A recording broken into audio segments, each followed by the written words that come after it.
Olá, pessoal! Olha aí o ensino médio, terceiro ano. Em outras palavras, terceirão. Eu sou o professor Hélio e estou aqui nesse momento para mais uma aula de quê? Filosofia! Nesse cenário maravilhoso. E estamos aí para caminhar com vocês. Estamos ainda na filosofia política moderna. Vamos abordar mais dois pensadores e depois vamos partir para outros temas, né? E conectando com esse.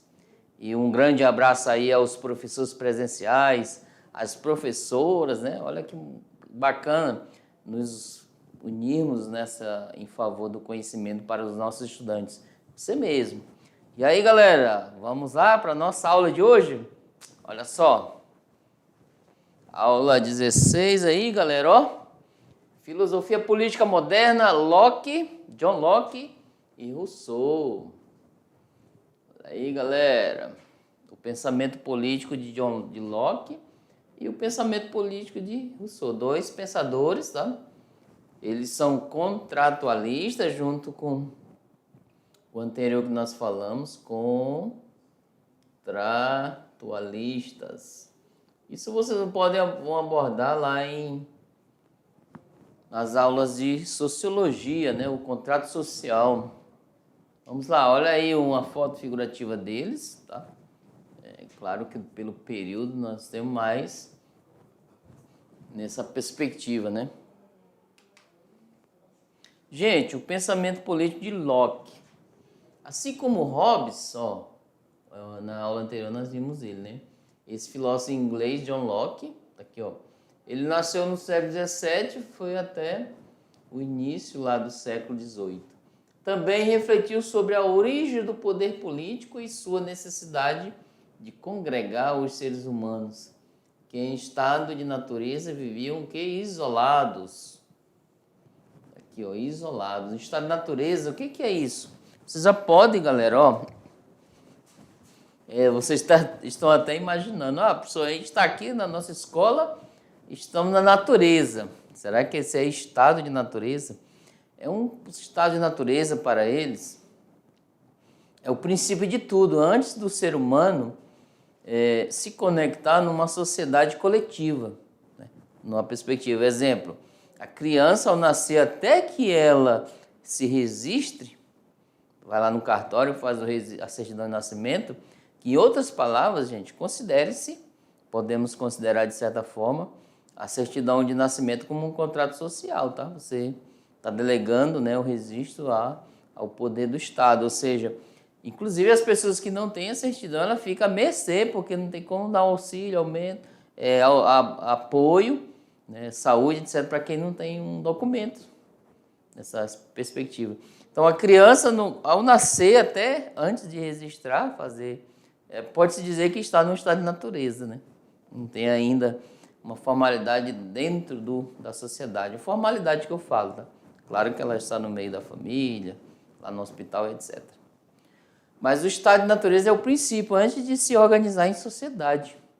Vamos trazer uma ideia, não com preconceito, mas no período da pré-história, vamos dizer assim, o ser humano lá, eles viviam lá no Paleolítico. Vocês estudaram isso em História e no componente curricular de artes. Eles não tinham uma organização social e coletiva de sociedade naquela época. Isso foi acontecendo lá depois, no Neolítico, depois na Idade do Ferro, do Fogo, etc. Começaram a se organizar enquanto sociedade. Tá? Mas antes eles estavam no estado de natureza. E o Hobbes falou no sentido o Locke falou no sentido anteriormente, né? Um estado de guerra, de conflito. Vamos ver o pensamento de Locke agora. Então, esse é o estado de natureza, antes de se organizarem em sociedade. Enquanto Hobbes, né, imaginava um estado de natureza marcado pela violência, pela guerra, Locke faz uma reflexão mais moderada. Olha só, na aula anterior nós vimos que o Locke ele pega pesado, é o homem lobo do próprio homem, né? O homem lobo do homem.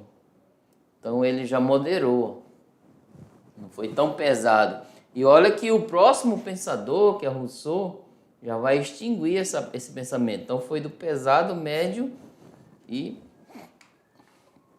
por exemplo, John Locke refere-se ao estado de natureza como uma condição na qual, pela falta de uma normatização geral, cada um seja juiz da sua própria causa, o que levaria ao surgimento de problemas nas relações entre os indivíduos. Então, vamos trazer um pequeno exemplo aqui, vem aqui com a gente.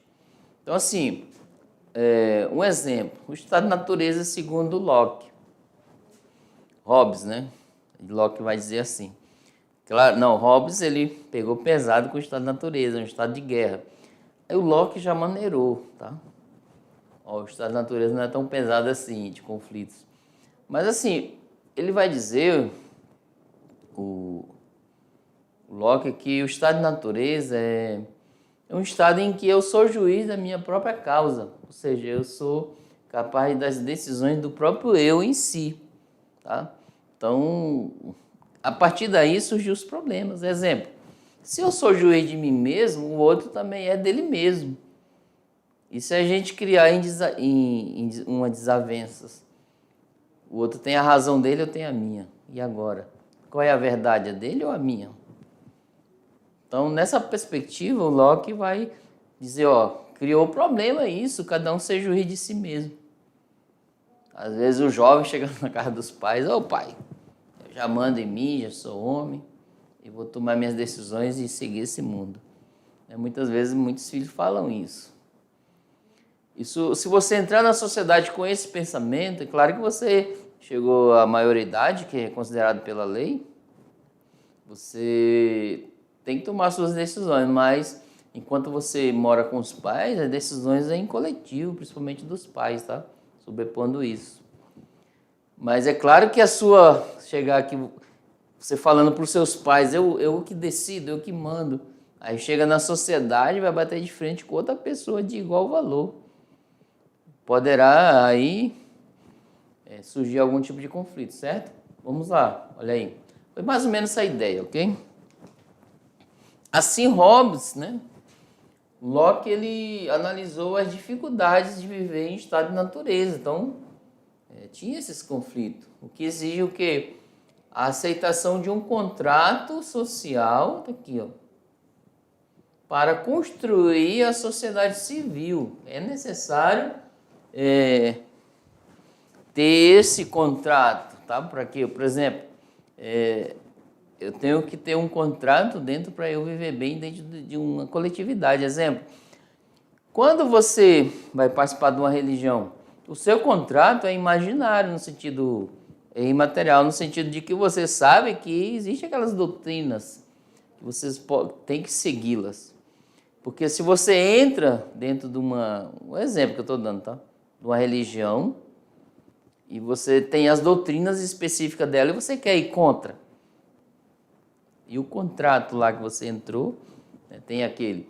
E é a mesma coisa dentro da sociedade, numa empresa de trabalho. Existe lá todo o contrato da empresa para que você possa fazer. Não posso deixar de ir trabalhar no dia que eu quero. Inclusive, até se você é empreendedor, se você deixar de trabalhar um dia porque você quer, poderá fazer isso algum dia, mas não direto. Você é produtor daquilo que você vai ganhar. Dentro da escola, tem o regimento interno da escola. Vocês podem ler aí, tem nas escolas, a maioria. É um contrato ali, ó, o estudante tem os direitos e deveres. Todos têm ali o seu espaço, ok? Vamos lá? Continuando. Então, assim, é um pacto, né? O pensador vai dizer aqui, ó, pacto social. De acordo com essa teoria, apenas o pacto torna legítimo o poder do Estado. Então, você vai delegar isso ao Estado, tá? Como antes nós falamos, você vai tirar o poder de si mesmo e transmitir para outro, que é o Estado. Então, diferentemente de Hobbes, Locke não descreve o estado de natureza como um ambiente de guerra, tá? De egoísmo, olha só. Então, ele amenizou mais a forma de pensar. O que levaria os indivíduos a delegar o poder a outro? Então, tá? E aí? O que levaria? Né? Vem aqui comigo. Então, assim, Thomas Hobbes disse que o estado de natureza, aquele estado anterior à sociedade, ele é de conflito, é de guerra. Homem é lobo do homem. E o Locke já vai dizer, olha, não é bem assim. Então, não tem egoísmo, né? O ambiente. Apenas a pessoa quer ser juiz de si mesmo e o outro também, e entra esses conflitozinhos. Aí o que levaria eu deixar, pelo contrato social, o pacto, o poder para o Estado? O que levaria? Vamos lá? Olha só, entender mais isso aí. Então, assim, o contrato social. Gente, contrato social chama-se que o pensador é contratualista. Ó. Ok? Para evitar os problemas nas relações entre os indivíduos, é que o Estado teria sido criado, tá?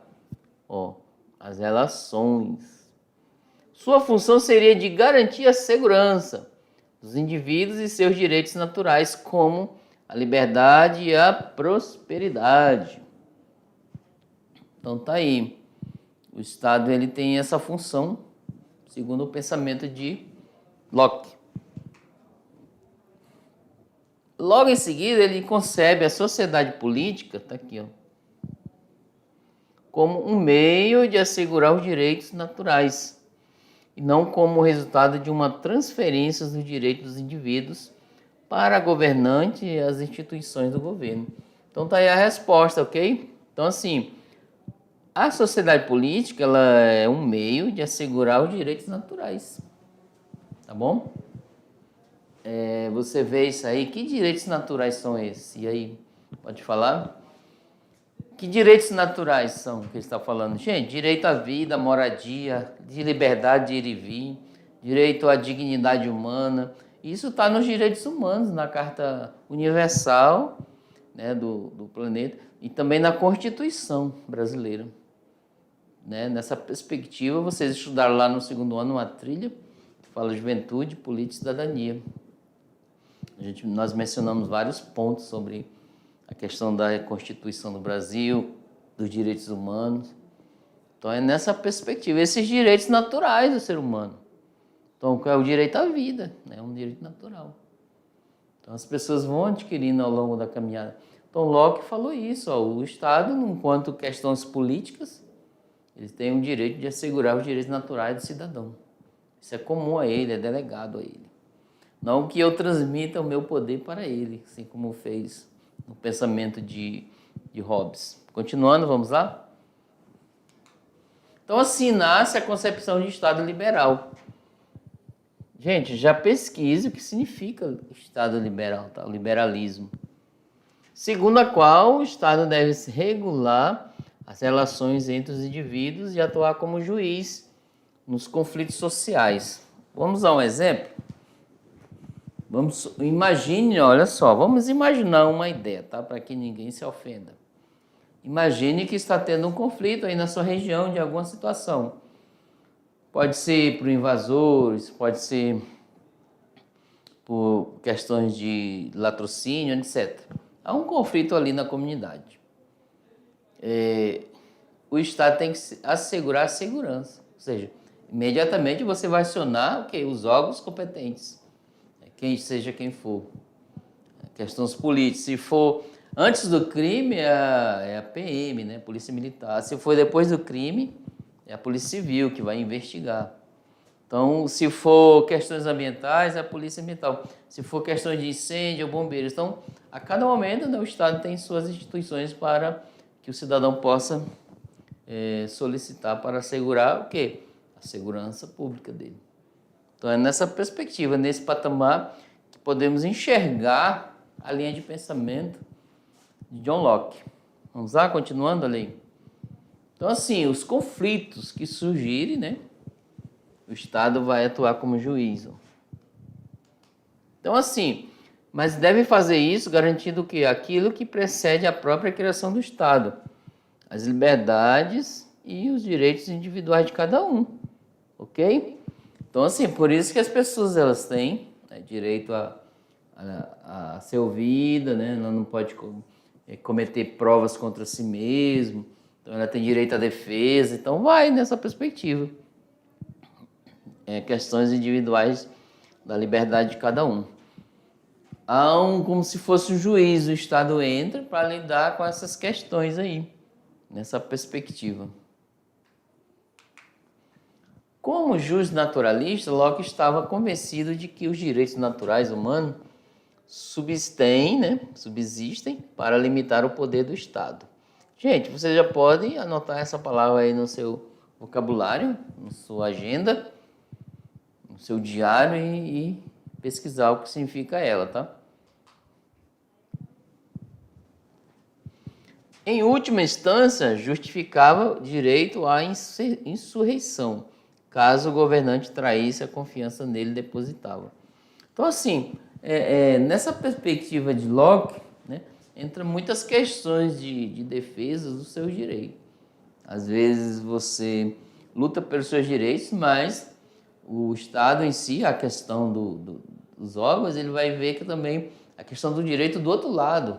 Então, são dois lados, né, mediante um conflito, uma situação, vai ser analisada dos dois lados. Às vezes você quer que as coisas, as decisões vai ao seu favor, só que o outro também vê isso. Então o juiz, assim, enquanto Estado, no pensamento de Locke, vai dizer, olha, às vezes nós temos que ver, de certa forma, os dois lados, ouvir, para poder tomar uma decisão. Vai favorecer alguém e desfavorecer outro. Então é nessa perspectiva, né, de conflito, de situação, onde vai o diálogo. Aí ele fala, em última instância, justifica o direito à insurreição, se ele verificar que estão agindo de má fé contra ele. Beleza? Vamos lá, continuando. Agora, as instituições políticas.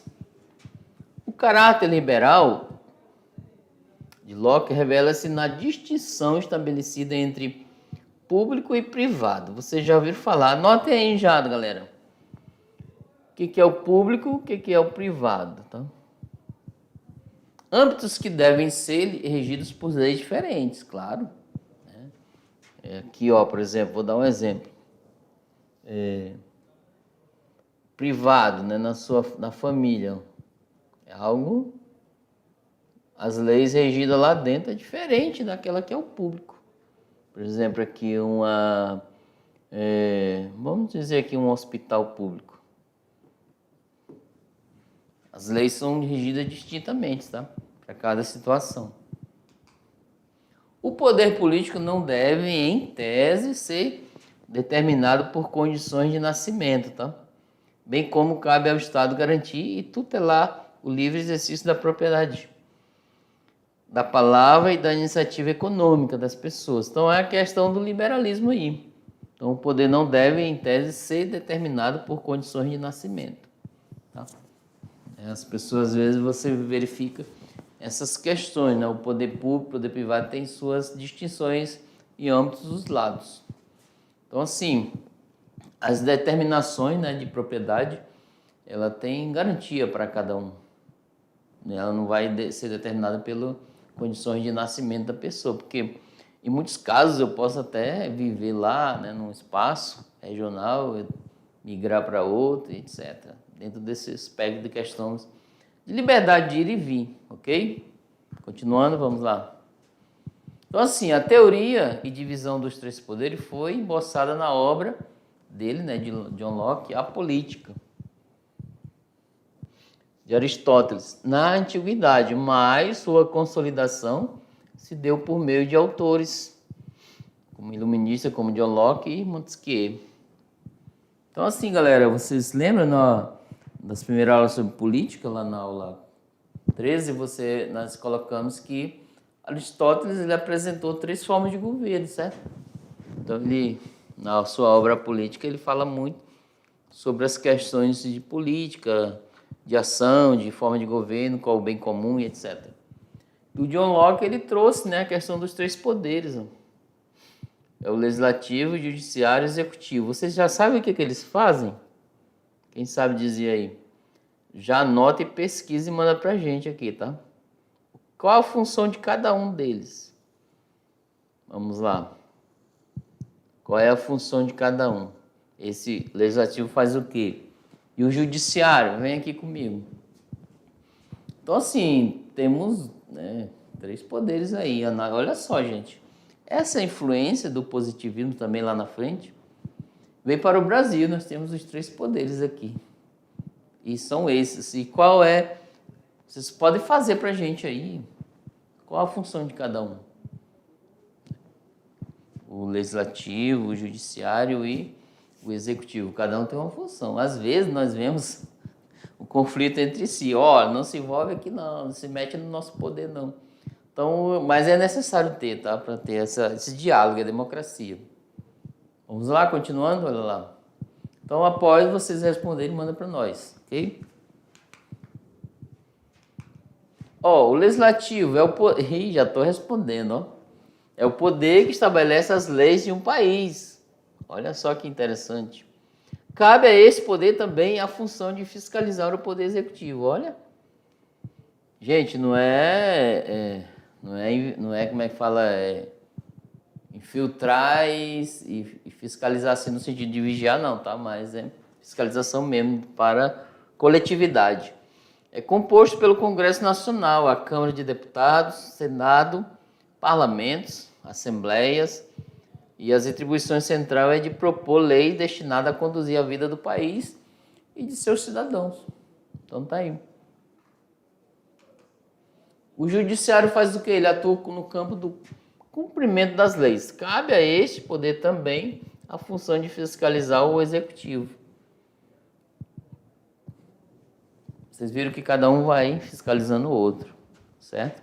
Mas nada de desavenças. Sempre dentro do parâmetro de harmonia, de boa condução da administração pública. O Poder Judiciário tem a função de aplicar a lei, julgar e interpretar os fatos e conflitos, cumprindo desta forma a Constituição do Estado. Vamos ver o terceiro, o Executivo. É o poder destinado a executar, fiscalizar e gerir as leis de um país. Então tá aí, ó, executar. No âmbito deste poder está a Presidência da República, ministérios, secretarias da Presidência, órgãos da administração pública e os conselhos de políticas públicas. E aí, galera, olha só, vou dar uma função para vocês, assim, bem interessante para angariar mais o conhecimento. Vocês podem analisar na sua região, identifique os poderes que tem aí, legislativo, executivo e judiciário. E quais as pessoas que trabalham lá, as funções. Por exemplo, poder municipal, quem trabalha, que poder é esse? Então vocês vão fazer essa pesquisa, ok? Vamos lá? Continuando?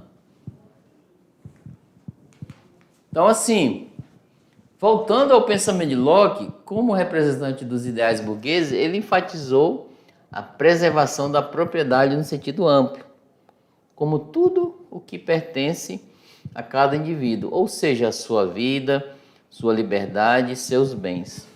Então assim, tudo que pertence a um cidadão, uma pessoa, ele considerou como propriedade, inclusive propriedade privada. Tudo que pertence à sua vida, minha saúde, a minha vida, a minha profissão, meus bens, materiais e imateriais, o conhecimento que eu adquiri na faculdade, então tudo isso é propriedade minha, nessa perspectiva no pensamento de Locke, ok? Continuando, olha lá. Pertence a cada um, a você também, você está aí no terceirão, né? Olha aqui. Então tudo que você adquiriu até aqui de conhecimento, tudo é seu, pertence a você. A contribuição para a sociedade. Mesmo que não possui bens, é proprietário da sua vida, tá aqui, ó, de seu corpo, de seu trabalho. Então assim vale, né, nessa perspectiva. A concepção de liberdade em Locke não é ampla no sentido de seu alcance, pois apenas os que possuem riqueza significativa têm plena cidadania, podendo votar e ser votado. Então é o sistema de governo que pairava sobre as questões do ter. Isso acontecia também lá na Grécia Antiga, nessa perspectiva. Quando só os mais ricos gozam de plena cidadania, não existe possibilidade de igualdade real. Então tá aí. Isso daí, galera, dá uma margem. Veja bem, vem aqui comigo. Isso dá uma margem para desigualdade social.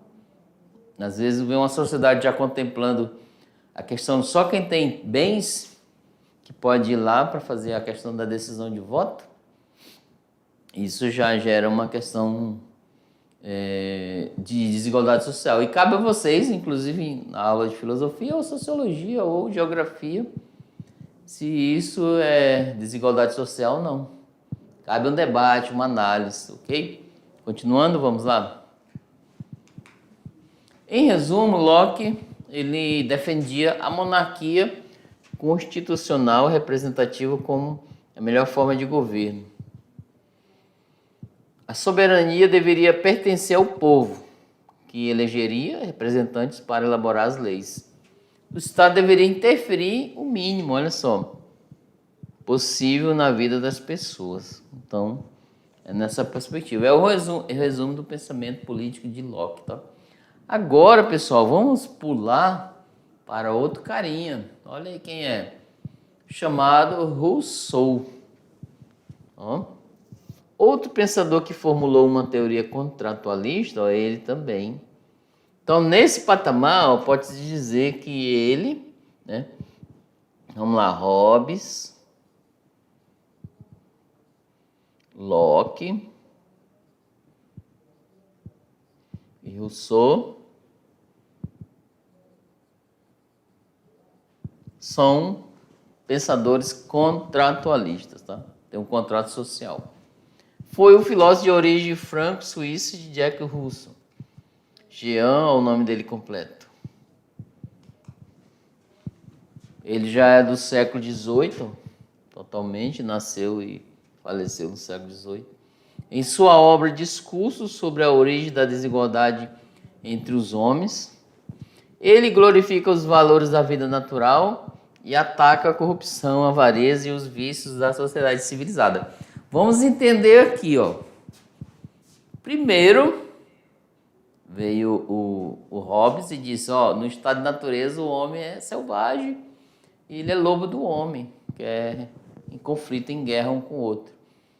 Aí o Locke vai dizer, não, ele não é tão selvagem assim, ele é moderado, só que ele tem o seu poder de decisão de si mesmo, cada um é juiz de si, mas precisa do contrato. O Locke também falou que precisa do contrato, Hobbes. Aí veio Rousseau, o terceiro contratualista. Olha, o estado de natureza não é ruim, é bom, mas a sociedade o corrompe. Em outras palavras, tá? Estou só traduzindo, a meu ver, como seria o pensamento de Rousseau.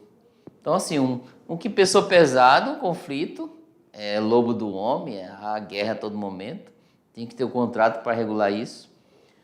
E o do meio falou que não, ele só é juiz de si mesmo e o outro também, mas tem desavença nesse sentido. Então, mas tem que ter um contrato para regular isso.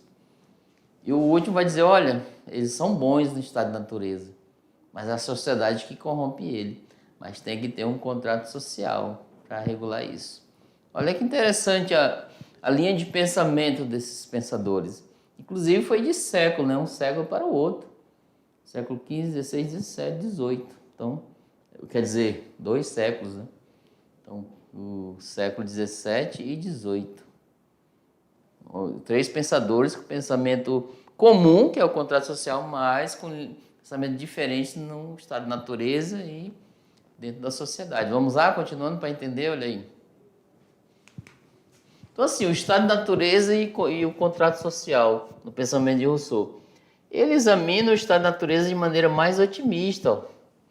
Os outros eram mais pessimistas que seus antecessores contratualistas. Os indivíduos viveriam em equilíbrio com suas poucas necessidades. O cara tá lá no sítio, né? Tem suas galinhas, seus frangos, né? Então ele vive feliz ali, cuidando da própria sobrevivência, até o surgimento da propriedade, quando uns passam a trabalhar para outros, gerando escravidão e miséria. E aí, galera, é o capitalismo aí na área, né? Ele cria a hipótese de um homem que teria vivido tranquilamente antes de se socializasse. até ser introduzida, né, a desigualdade que o corrompeu. Em outras palavras, já até falei anteriormente, ó, Rousseau vai dizer que é o estado de natureza, ou seja, o estado de natureza é bom. Ele coloca, inclusive tem alguns livros de filosofia, até ele coloca o bom selvagem, né? Aquela pessoa que vive em harmonia com a natureza, tranquilamente. Tem o meu alimento do todo dia, tá aí, a natureza me dá, etc. Pouca coisa. Aí veio o desequilíbrio, né? Veio outras pessoas para viver, outras que dominam, comprar aquela terra do lado e vou colocar pessoas para trabalhar. Aí surge a questão do ter e o outro não ter. Questão de desigualdade. Vamos lá? Em outras palavras, ele vai dizer que a sociedade corrompeu. Esse homem hipotético é criado, tá? Inclusive, essa palavra já guarda aí e traduz o que ela significa. É designado por Rousseau como bom selvagem. Trata-se de um falso pacto social que coloca as pessoas sob grilhões.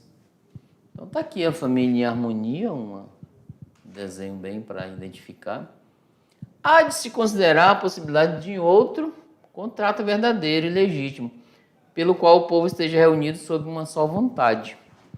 Vamos lá saber o que é.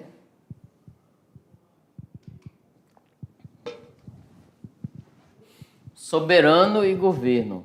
De acordo com Rousseau, o contrato social, para ser legítimo, origina-se do consentimento necessariamente unânime de ambos os lados. Cada associado se aliena totalmente ao abdicar, sem reserva de todos os seus direitos em favor da comunidade. Então tá aí, ó. O indivíduo abdica de sua liberdade pelo pacto, mas como ele próprio é parte integrante e ativa do todo social, ao obedecer à lei, obedece a si mesmo e, portanto, é livre. Então tá aí, ó. Não tem mal nenhum, né, nessa perspectiva de Rousseau. A obediência à lei que se estatuiu a si mesmo é liberdade. Isso significa que com o contrato o povo não perde a soberania. Olha que legal isso.